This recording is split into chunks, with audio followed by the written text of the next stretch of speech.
Eighth lecture in the series on ECG Basics.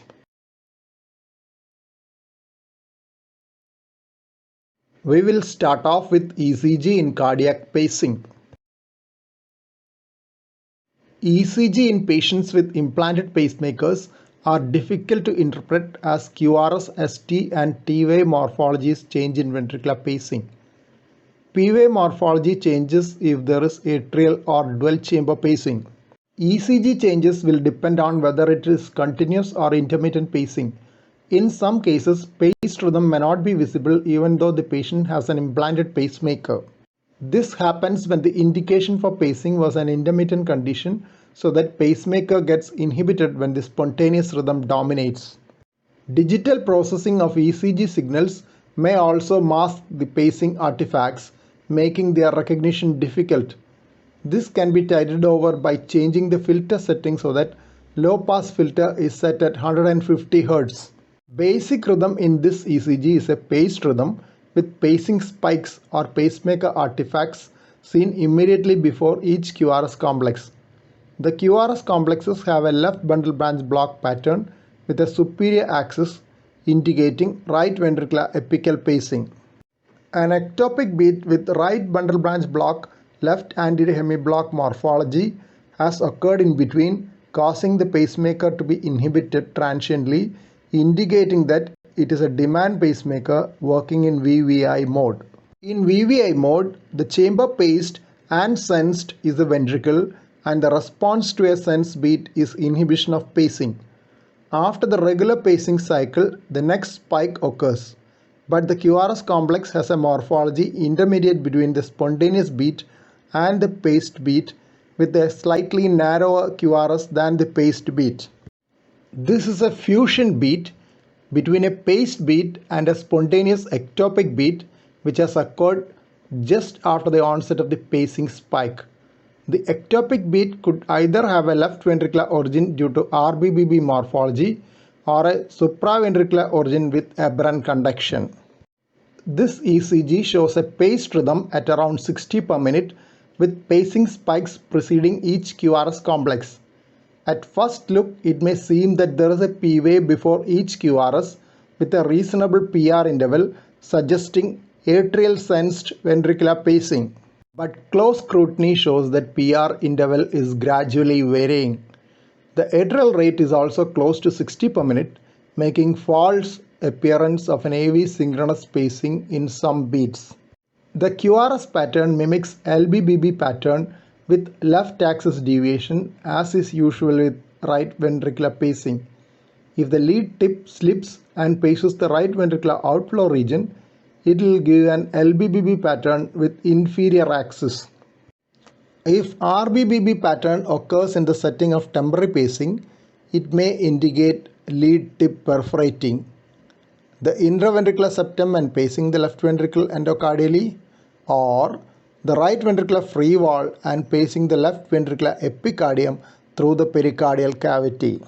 ECG showing atrial and ventricular pacing spikes, also known as pacing artifacts.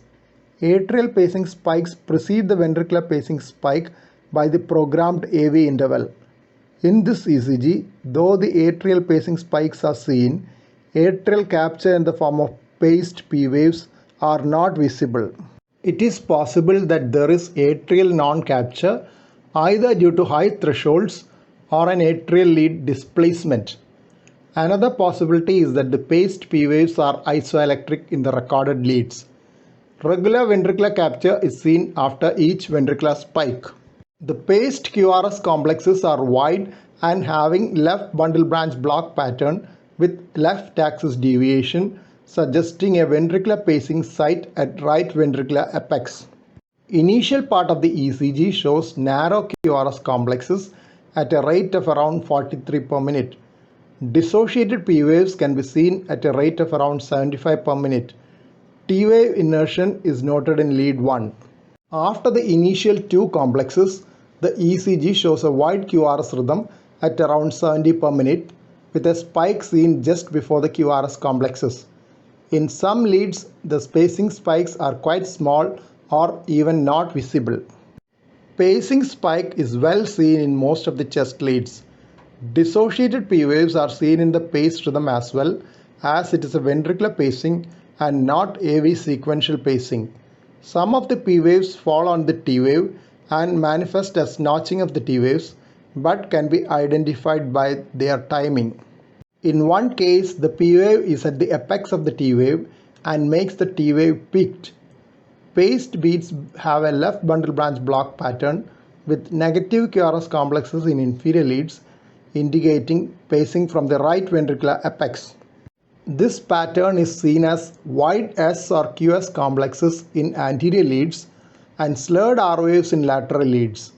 T wave inversion in lateral leads in the paced beats is secondary T wave change due to primary abnormality of depolarization sequence, with right ventricle being activated first and left ventricle activated slowly by spread of impulse through the myocardium. QRS complexes are negative in inferior leads as the activation starts from the apical region and spreads upwards away from the inferior leads. At a glance, this will seem to be a simple LBBB, but the QRS complexes are negative in V5 and V6, unlike in usual LBBB. It is actually AV sequential pacing. A close scrutiny will reveal the small pacing spikes just before the QRS complexes, markers in V3 and V4. They are small because pacing spikes have high frequency components and get filtered off by the low pass filter of the digital ECG machine. Hence, pacing spikes, especially the small pacing spikes of bipolar pacing, are ironed out by digital ECG filters. If the low pass filters are removed and an upper frequency limit set at 100 Hz or more, the pacing spikes can be seen well. In case of modern digital cardiac monitors, there is an option to detect pacing spikes, which, if enabled, will enhance the pacing spikes very much so that they are easily visible. In this ECG, each P wave is followed by a PR interval terminating in a pacing spike and QRS complex. This shows that the pacemaker ventricular pacing is tracking the P waves. This requires either an atrial lead as in dual chamber pacing or an atrial sensing electrode as in case of a single lead VDD pacemaker, that is ventricular paced, dual chamber sensed, having dual response, inhibited for ventricular sensed beat and triggered for atrial sensed beat. The discordance between the QRS patterns in leads 1 and AVL versus V5 V6 should make one suspect a pacemaker rhythm and not a simple LBBB pattern. In simple LBBB pattern, there is concordance between the lateral limb leads and chest leads. This ECG shows a wide QRS rhythm with LBBB pattern in 1 AVL and V1. Axis is leftward and V6 shows negative QRS complexes, indicating pacing from the right ventricular apex. Pacemaker artifacts of spikes can be seen on close scrutiny in V4 to V6, just before the onset of the wide QRS complex. Andrograde P waves are seen dissociated from the QRS complexes. Hence, the basic rhythm was complete heart block, which needed a pacemaker. Retrograde P waves, marked as P prime, are seen after the paced QRS complexes in lead 2 ECG rhythm strip, with a reasonable retrograde conduction time. This is an interesting situation in that andrograde complete heart block coexists in the presence of fairly intact retrograde ventriculoatrial conduction. 12-lead ECG showing paced rhythm with a very wide QRS and atrial fibrillation. ECG shows a paced rhythm with a wide QRS of 200 millisecond width. A prominent pacing spike is seen before each QRS complex, indicating a ventricular paced rhythm with complete capture. Coarse atrial fibrillary waves are seen in leads V1 and V2. Hence, the underlying rhythm at present is atrial fibrillation. The fact that the pacemaker has been implanted would suggest that there was an indication for pacing earlier. This person had left ventricular dysfunction and consequent atrial dilatation, accounting for coarse atrial fibrillary waves. The enhanced width of the QRS indicates higher amount of myocardial damage, which has led to ventricular dysfunction and a more disorganized intraventricular conduction. The wide QRS with left bundle branch block pattern in right ventricular pacing could worsen the left ventricular dysfunction by intraventricular dyssynchrony between the contractions of the interventricular septum and left ventricular lateral wall. This is one of the downsides of right ventricular apical pacing. The apical location of the pacing site is evident from the negative QRS complexes in inferior leads, that is superior axis. This disadvantage of RV apical pacing in terms of dyssynchrony and progressive worsening of LV function have prompted investigators to look at options like RV outflow septal pacing, direct His bundle pacing, and even biventricular pacing in order to prevent this vicious cycle. Various pacing algorithms to minimize ventricular pacing in cases of sick sinus syndrome are also in use while pacing from the right ventricular apex in those who are not pacemaker dependent. Another possibility to be considered when AF is seen in a paced ECG is the implantation of a pacemaker after ablation of the AV node. This is done in refractory AF in which rate control with drugs have either failed or has produced intolerable side effects. Intermittent pacing in complete heart block could occur if the complete heart block is intermittent. Pacemaker functions only when the heart rate goes below the minimum set rate. It could also pace intermittently because of defects in the pulse generator or lead related problems like high threshold, lead displacement, insulation failure, or break in the conductor of the lead. ECG showing complete heart block with wide QRS escape rhythm and a few paced complexes with pacing artifact immediately preceding the QRS complexes. Independent P waves are also seen. In this case, the intermittent pacing was due to battery failure of the pulse generator and a pulse generator replacement was needed. Biventricular pacing is used to reduce ventricular dyssynchrony in left bundle branch block with left ventricular dysfunction and refractory cardiac failure. Right ventricle and left ventricular lateral wall are paced to reduce the QRS duration and enhance synchrony of left ventricular contraction. Left ventricular lead is placed in a posterolateral vein after passing through the coronary sinus. In addition, AV sequential pacing is achieved by placing a third lead in the right atrial appendage. When only biventricular pacing is done, it is called cardiac resynchronization therapy, CRT or CRTP. If a defibrillator is added, it is called CRTD. ECG showing wide QRS complex with duration around 160 milliseconds, left atrial overload and left bundle branch block pattern in V1. This ECG was taken prior to implantation of the device. ECG after biventricular pacing showing the decrease in QRS width due to resynchronization. Pacing spikes are not visible due to the low setting of low pass filter, which tends to remove the pacing artifacts which are of high frequency. Moving on to ECG in Ebstein's anomaly of tricuspid valve. Ebstein's anomaly of tricuspid valve is a condition in which the septal and posterior tricuspid leaflets are displaced distally so that a portion of the right ventricle becomes atrialized. ECG in Ebstein's anomaly of tricuspid valve showing right bundle branch block pattern with polyphasic and splintered QRS. The QRS is wide and lead V2 shows RS-RS pattern mimicking right bundle branch block. Lead 2 shows multiple small deflections, splintered QRS. The slurred S waves in lateral leads also form part of the RBBB pattern. Splintered QRS is called fragmented QRS according to a new terminology. Fragmented QRS has been shown to be associated with larger region of atrialized right ventricle and increased risk of arrhythmic events in Ebstein's anomaly. The duration of QRS has been linked to right ventricular enlargement and dysfunction in Ebstein's anomaly. A larger atrialized right ventricular volume has been noted in these cases.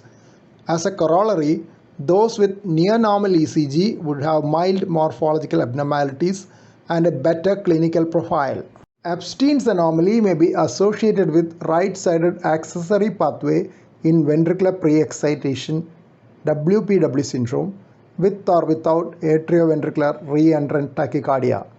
Multiple accessory pathways can occur, and radiofrequency catheter ablation is effective, though sometimes challenging.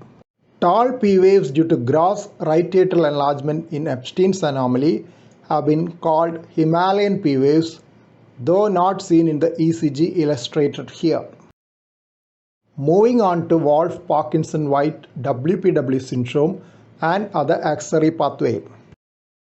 WPW syndrome results from pre-excitation of the ventricles through AV bypass tracts or accessory pathways.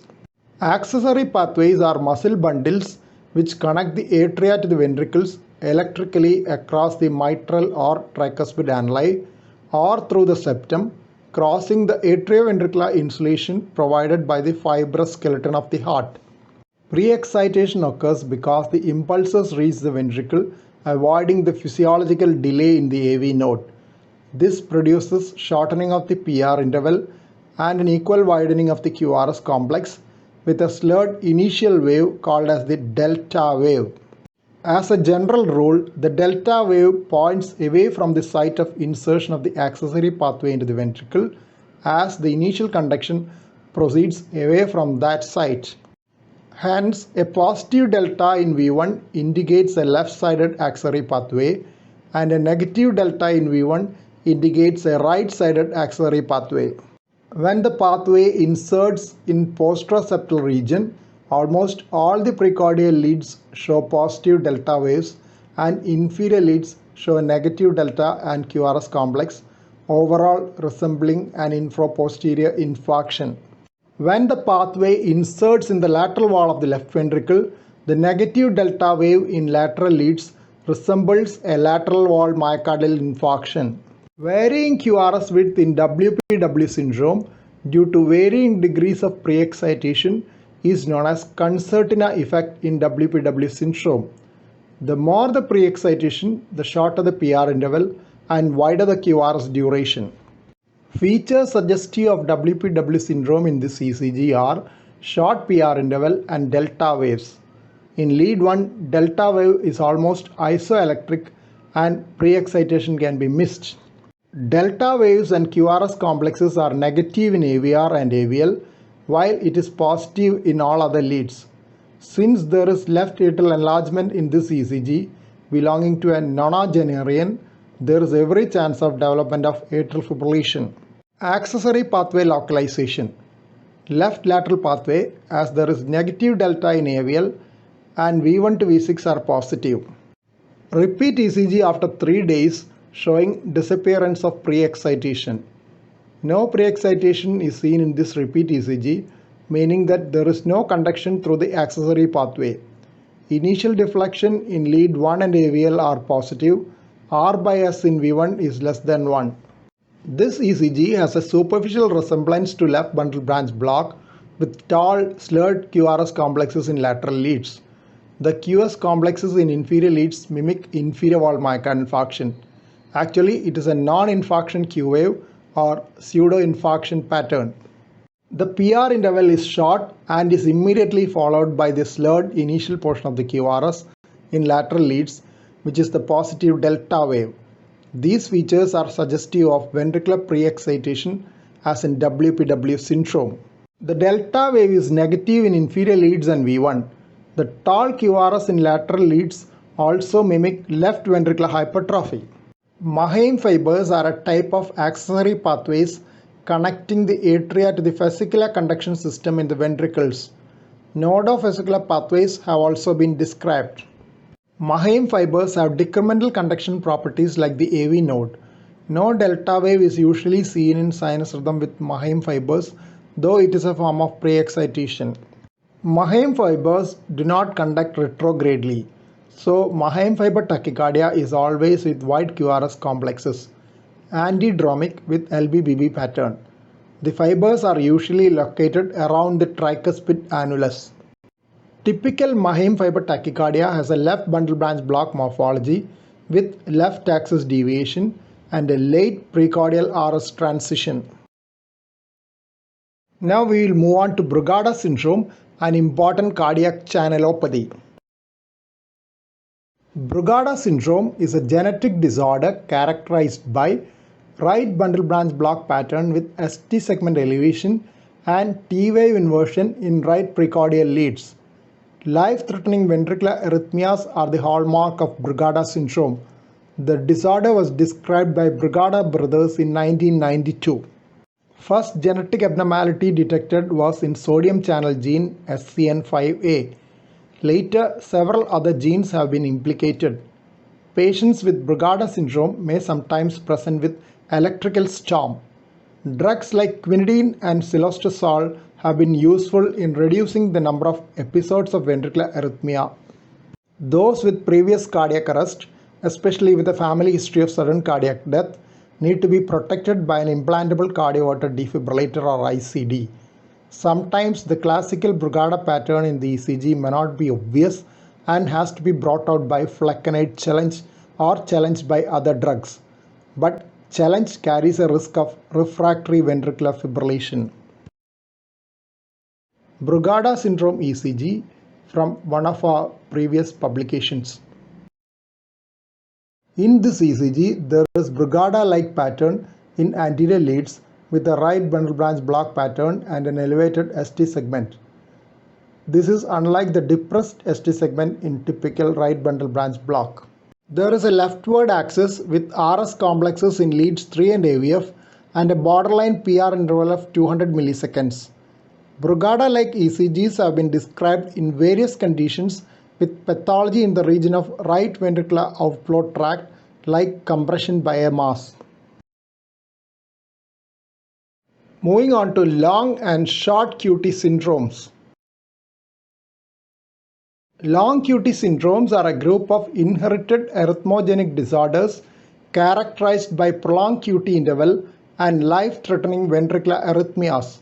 The prevalence of long QT syndrome varies from 1 in 5,000 to 1 in 10,000 in various regions.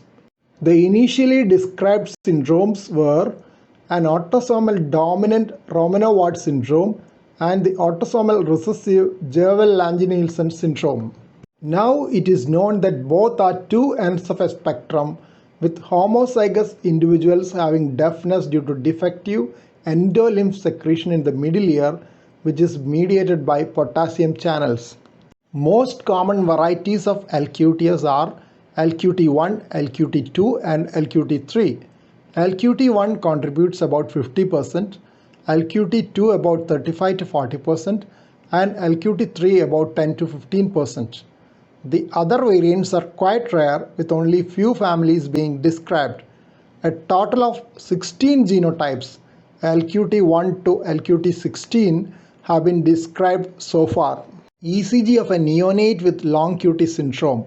QT interval is 400 milliseconds and QTC is 520 milliseconds with a heart rate of 100 per minute. The term concealed long QT syndrome is used to indicate individuals with genotype of long QT syndrome and a phenotype with normal QT interval. They are usually detected on family screening of those with manifest long QT syndrome. The risk of sudden cardiac death or aborted cardiac arrest was 10 times higher in those with concealed long QT syndrome than the unaffected family members, 4% versus 0.4%. This was notwithstanding the finding that those with manifest long QT syndrome had a much higher risk of sudden cardiac death or aborted cardiac arrest at 15%. Congenital short QT syndrome is an inherited arrhythmic syndrome characterized by short QT interval and a propensity for life-threatening ventricular arrhythmias and atrial fibrillation. So far, 3 variants, SQT1, SQT2 and SQT3, have been described. Though medical therapy with quinidine can lengthen the QT interval, implantable cardioverter defibrillator is the only viable option for prevention of sudden cardiac death. Shortening of QT interval can occur in tachycardia, hypothermia and hypercalcemia. Digoxin can also shorten the QT interval. These should be excluded before considering a diagnosis of short QT syndrome. Moving on to some miscellaneous ECGs. Electrical alternans is a phenomenon seen on the electrocardiogram with alternation in the amplitude of QRS complexes. The term electrical alternans totalis is used when the amplitudes of all the waves P, QRS and T show alternating amplitude. Electrical alternans totalis is seen in cardiac tamponade and is thought to be due to the swinging movement of the heart within the pericardial cavity. Electrical alternans may sometimes be associated with its mechanical counterpart, pulsus alternans. ECG showing electrical alternans in pericardial effusion. Electrical alternans in pericardial effusion is due to swinging of the heart within the fluid-filled pericardial cavity. QRS amplitude is larger when the heart is in the direction of the ECG lead axis and shorter when the heart is away. Low voltage QRS complexes are noted with standard leads showing less than 5 mm of total QRS amplitude and chest leads showing less than 10 mm of QRS amplitude. QRS electrical alternance is very evident in lead V1 with alternate QRS complexes being smaller and larger. Close scrutiny shows similar changes in T wave amplitude as well. Alternance in P, QRS and T wave amplitudes is sometimes called as total electrical alternance, which is considered as diagnostic of large pericardial effusion. Sequential frames of two-dimensional echocardiography from apical four-chamber view shows swinging of the heart to either side so that the amount of pericardial fluid on either side varies with time. Such swings will produce electrical alternans on the electrocardiogram. ECG showing isorhythmic AV dissociation. In the ECG, P waves are clearly seen to be dissociated from the QRS complex. Atrial and ventricular rates are similar. Most of the P waves occur during the ST segment. An interesting clinical finding which can be seen in isorhythmic AV dissociation is reverse pulses paradoxes. In reverse pulses paradoxes, the pulse volume decreases during expiration. Here the pulse volume increases in inspiration because of increase in sinus rate which causes AV synchrony. During expiration, sinus node slows down and junctional rhythm take over, producing AV asynchrony. In a newborn infant, T wave in V1 is upright at birth. It becomes inverted within 48 to 72 hours as the right ventricle becomes unloaded as the lung starts functioning. The T inversion seen in children in anterior leads V1 to V3 has been called juvenile T wave inversion. It persists for a variable period into adult life, more so in females, and has been called persistent juvenile T wave pattern. In adults, the important differential diagnoses for anterior T wave inversion are myocardial ischemia and arrhythmogenic right ventricular dysplasia. This ECG of a 6-year-old child shows sinus tachycardia at a rate of around 140 per minute and T wave inversion in anterior leads suggesting juvenile T inversion. ECG in dextrocardia with situs inversus often has to be differentiated from arm lead inversion or technical dextrocardia. In true dextrocardia, chest leads will not show the usual R wave progression, while in arm lead inversion, the chest lead R wave progression is normal, provided the chest leads have not been reversed. Limb lead features are common to arm lead, that is left arm, right arm lead reversal, and dextrocardia with situs inversus. P, QRS and T waves are negative in lead 1, while it is positive in AVR. It appears as if AVR and AVL have been flipped. ECG in Cartaginous syndrome showing features of dextrocardia with situs inversus. P, QRS and T waves negative in 1 and AVL. Total QRS amplitude decreases as we move from V1 to V6 as the chest leads move progressively away from the heart, which is on the opposite side in this case. QRS axis is shifted to the right into the right lower quadrant instead of being in the left lower quadrant. Other features of Cartaginous syndrome are immotile cilia leading to sinusitis, bronchiectasis and infertility. Tricuspid atresia is a cyanotic congenital heart disease. The hallmark of ECG in tricuspid atresia is right atrial enlargement with left ventricular dominance. Usually, in conditions in which right atrial enlargement is seen in a cyanotic congenital heart disease, right ventricle will be dominant. Absence of right ventricular dominance and presence of left ventricular dominance indicates that the right ventricle is diminutive, as occurs in a usual case of tricuspid atresia. The right atrial blood leaves through an obligatory atrial septal defect into the left atrium and then into the left ventricle. Left ventricle is enlarged because it receives both systemic and pulmonary venous return. If there is an associated ventricular septal defect, part of the left ventricular blood reaches the right ventricle and then into the pulmonary artery. In the absence of a ventricular septal defect, the whole blood is ejected into the aorta, part of which enters the lungs through a patent ductus arteriosus, which is essential for survival in such cases. ECG in tricuspid atresia. Right atrial overload is manifest as tall P waves in lead 2 and left ventricular hypertrophy with strain pattern is seen in lateral leads with tall R waves, ST segment depression and T wave inversion. The axis is leftward with predominantly negative QRS in leads 3 and AVF. The biphasic P wave in V1 with sharp atrial intrinsic arc deflection. The sharp downward deflection from the peak of the P wave to the trough of the P wave is a pseudo left atrial overload pattern seen in right atrial overload. In true left atrial overload, the atrial intrinsic arc deflection is more slanting, so that the negative component of the P wave is almost U-shaped rather than the V shape in this case.